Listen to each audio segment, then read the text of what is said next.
teach God's word?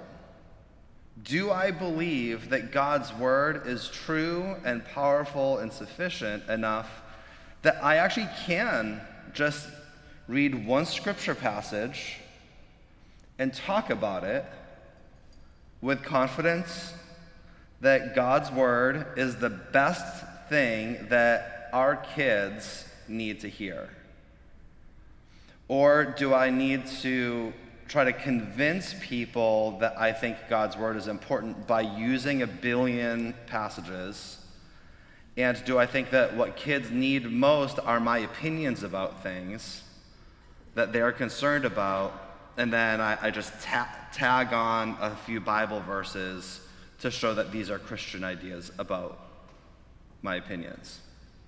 And so I just want to really help us together come around expository teaching, to say that expository teaching means that the main point of the biblical text is the main point of your message.